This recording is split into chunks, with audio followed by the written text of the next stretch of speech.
זה אחד הדברים שבתוך התהליך מהמם. שעשינו, זה להכיר את החולשות, להכיר רגע את מדהים. נקודות התורפה ולהתבונן עליהן ולהסתכל להם בעיניים ולהגיד, אוקיי, אני מודע לחולשה שלי הזו, איך אני מתמודד עם זה עכשיו? מה וואו. אני עושה עם זה עכשיו? מה בעצם מביא אתכם אליי? אתגרים חדשים שבאו לפתחנו. קודם הייתי עצמאי והיה לי עסק, אז כל פעם שהייתי צריך, הייתה לי מין גישה כזו שאומרת, אתה צריך לקנות משהו, יופי, לך תעבוד יותר, תארגן את הכסף לזה ותיתן מענה. המגבלה שלי לא מאפשרת לי יותר ב, לייצר מה שנקרא יותר, אז צריך להתחיל להבין איך מתנהלים, אבל בתוך התהליך הזה זה היה למידה עצמית תוך כדי תנועה, להכיר את החולשות של עצמך ולהכיר בזה שאם אתה רוצה להשתפר, זה להכיר בהם שאתה לא חזק מספיק בזה, תיתן לאחרים להוביל אותך בתחום הזה. וואו. וזה תובנה שאני אגיד שזה אחר כך השליך לעוד הרבה דברים אחרים בחיים, כי כבר הכרתי את המשאב הזה. למדתי דבר אחד מאוד חשוב בהקשר לזה. בתחיית סיפוקים זה לא מובן של חיובי של המילה. במובן הזה של פרשנות של אם אתה רוצה להשיג משהו בחיים. נניח אתה רוצה לכתוב ספר. הדחיית סיפוקים בעניין הזה זה שאני עכשיו הולך לבלות עם החבר'ה ואין לי את כן. הכוח לשבת ושעה עכשיו להתחיל לכתוב ולמחוק, וזו תובנה שהגיעה אליי בתוך התהליך. אמרתי אני רוצה לקנות אוטו, אבל מהמם. בחיים אני לא מגיע למצב שאני יכול להרשות לעצמי. למה? כי כל הזמן אני בבזבוזים ואני אומר יש לי, אני אהנה, מה, אני רוצה נעליים חדשות, יאללה נקנה נעליים חדשות, מה הבעיה? יש לי. כן. בהתנהלות הזאת לא הצלחתי, מה שנקרא, לנהל את את הדבר הזה של לאגור ולאסוף את השקל על שקל כדי לראות את המטרה הגדולה, כי לקנות אוטו זה לא לקנות נעליים, נכון. זה הרבה יותר, כי פתאום התחלתי להבין שדחיית סיפוקים זה לצורך מטרה. הסיפוק האמיתי זה המטרה הגדולה שם. קניתי אוטו עכשיו, לא וואו. מזמן. אוטו חדש, אוטו של ההתחדשות. חלומי, אוטו שכל החיים שלי רציתי כזה דבר. עברת תאונה, החיים כמובן התהפכו מכל התחומים, והעניין של העניין הכלכלי, היו פה השלכות מאוד מאוד גדולות, כי לא, במשך תקופה מאוד ארוכה, גם לא ויש- עבדת, לא הכנסת, ואז בעצם מה שקרה, נכנסתם לאיזשהו ברוך כלכלי שלא ידעתם איך לצאת ממנו. למה דווקא בחרתם לבוא אליי? כשהגיעה ההצעה לעבור תהליך איתך, אז הרגשתי שזה יותר גמיש, מהמם. ואמרתי, בוא ננסה. בוא, מה... זה מה שנקרא, אה, מה שנתן את הגמישות המחשבתית לצאת לכיוון המסלול הזה. אחרי שתיים, שלושה מפגשים, עשינו, אה, קודם כל עשינו תהליך מטורף של לסדר את המחשבה, כן. כי בתוך התהליכים האלה אנחנו נאלצים לגעת בנקודות כואבות. עכשיו, הרבה פעמים לפני שנפגשתי איתך, נפגשתי עם אנשים אחרים, ו, ואני אישית חוויתי שיפוטיות. גרם לי להסתגר.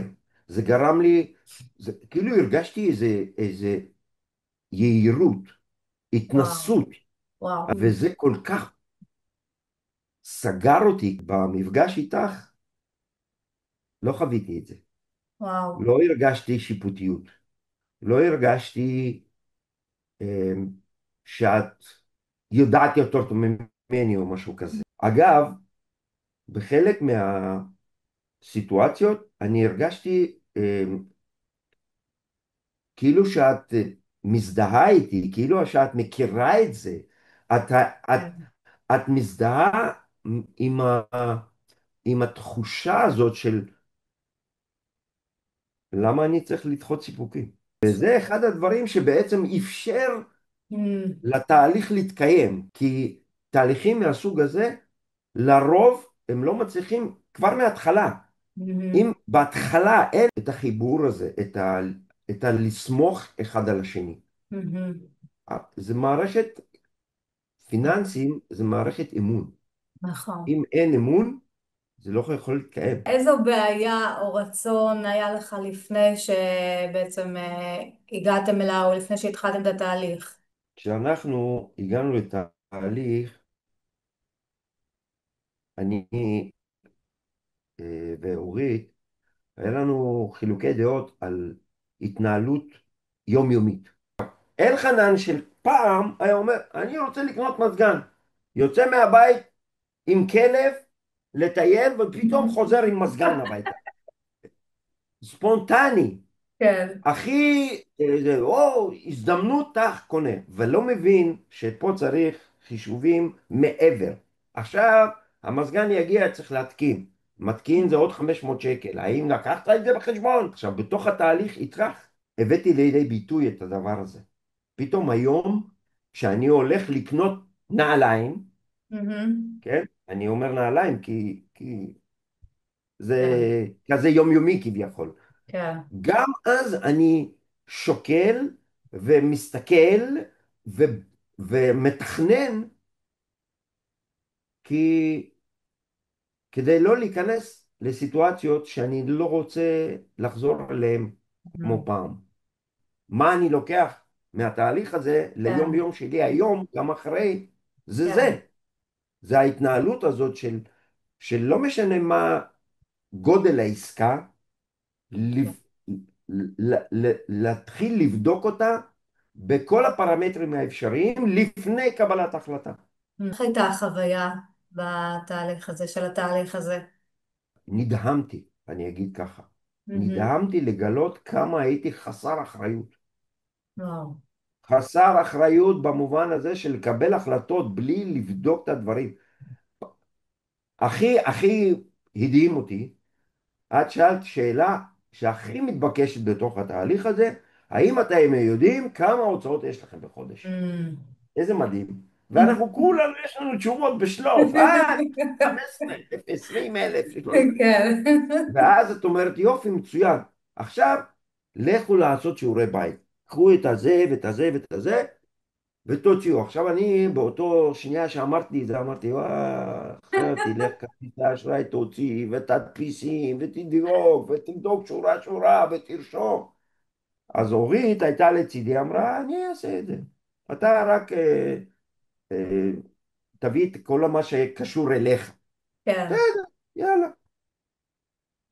ואז פתאום אתה רואה את זה, Mm. שחור על גבי לבן, שכל מה שחשבת, וכל מה שהאמנת, וכל מה שהיה לך בקלווסה שלך, שאתה מוציא סכום, פתאום זה ברמות של פי שתיים.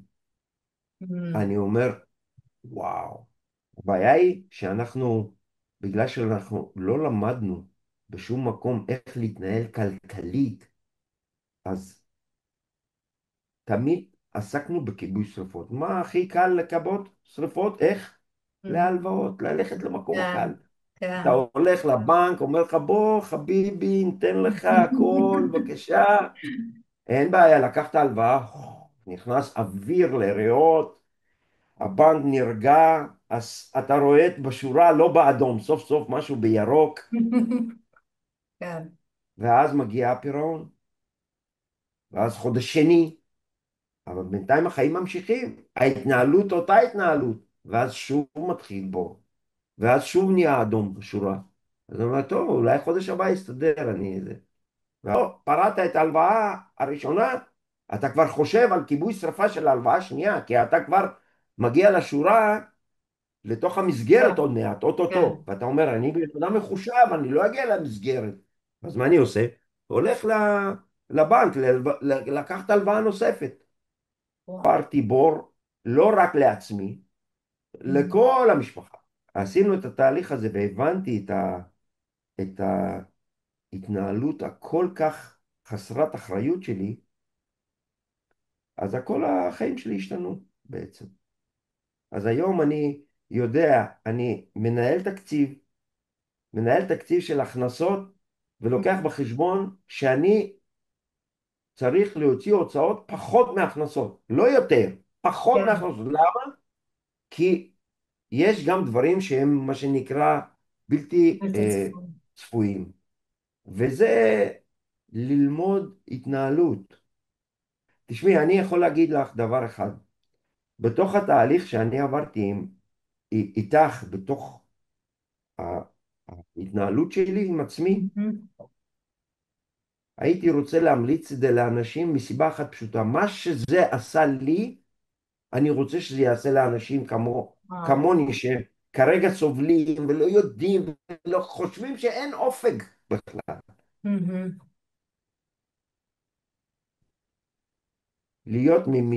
להפוך להיות ממשפחה חורגת למשפחה צומחת. וואו. וזה משנה את הכל, הכל. המערכות יחסים והשלווה. וואו. ואני בזמן האחרון יכול להגיד שאני יכול לשבת בבית בשלווה, בשקט. הסבר שנתתי לעצמי שאני צריך להיות יצרני. כן. ופה ברגע שההתנהלות הזאת וההתייחסות לאיך שאני מנהל את החיים שלי מהמם. בתחום הכלכלי, אז פתאום אני מרגיש שאני יכול רגע לנשום, כן. להירגע, רגע לשבת בבית ולא להרגיש שאני צריך לרוץ אחרי הזנב של עצמי. וואו. ואת התחושה הזאת אני רוצה לתת לאנשים. הנה בואו, יש פה מישהי שיכולה לתת לכם את זה. וואו. ממה חששת לפני התהליך? איזה חשש היה לך? כי הרי בסופו של דבר ידעת את המצב הזה כבר הרבה זמן ולא הגעת מיד, כאילו לקח לך כברת דרך עד שהגעת. תשמעי, קודם כל אני רוצה רגע להתייחס לעניין של התהליך הזה, זה שינוי דפוס התנהגות. מהמם. עכשיו זה במהות שלוש מילים, שינוי דפוס התנהגות. שבעצם אנחנו מתייחסים אליהם כשלוש מילים, אבל שילוב של שלושת המילים ביחד, בהלכה למעשה, מפחיד, זה גדול, מהמם. אוקיי. ואנשים מפחדים משינויים, כי לא באמת יכולים להבטיח לנו מה מחכה לנו לסוף השינוי. מהמם. לאחד זה עובד ככה, לשני זה עובד אחרת, לשלישי זה עובד בכלל אחרת. עכשיו, כן.